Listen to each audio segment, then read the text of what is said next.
ہیں اور سب کے ذہن میں خیال آ رہا ہے کہ اتنے پنڈی تک کیسے پہنچے، ملیر تک کیسے پہنچے، ہم انگیج کیوں نہیں کر رہے۔ انگیج کیا تھا ہم نے رات کو بھی 3:30 بجے لاہور کے اوپر انگیج کیا تھا، بٹ اس کے انگیجمنٹ کے فوراً بعد جو ہمارا ویپن سسٹم تھا وہ اس کا جو وارننگ ریسیور آن ہو گیا تھا،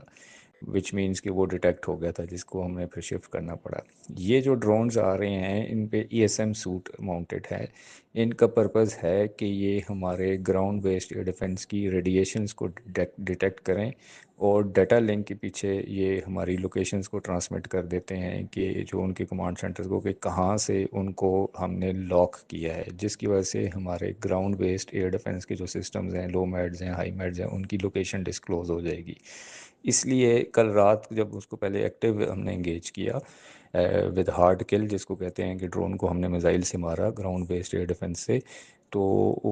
جس کے بعد جب ہمیں اس کا تھریٹ کا اندازہ ہوا کہ this is for this purpose they are being using Israeli drones ہیں، تو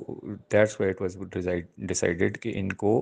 long range air defence systems جو کہ میزائل گائیڈنس سسٹمز پہ ورک کرتے ہیں اس پہ ہم نے نہیں انگیجمنٹ کرنی۔ ان کو آئیدر ہم نے سافٹ کل جس کو ہم کہتے ہیں تھرو جیمنگ ان کو گرائیں، یا پھر یہ جب ذرا نزدیک نیچی رینج میں آئیں تو ان کو ہم اپنے اور لیکن ویپن سسٹمز اور جو گن ویپن سسٹمز ہیں ان سے ہم ان کو شوٹ ڈاؤن کریں۔ تو یہ پروب کر رہے تھے، اور یہ پروب کرتے ہوئے یہ لوئٹر ہوئے ہیں، but they have been continuously monitored. ان کا روٹ آنے کا سارا وہ کر رہا تھا، بٹ اس کو engage through long range air defence missile system سے نہیں کیا گیا ڈیلیبریٹلی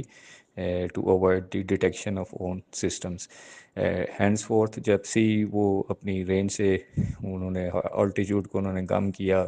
ٹو مزید پروبس ایز سیڈ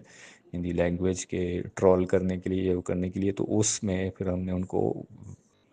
جو ایک ایک گن سے، اور لیکن ایک ایک گن سے ان میں ان کو کرایا۔ Thank you.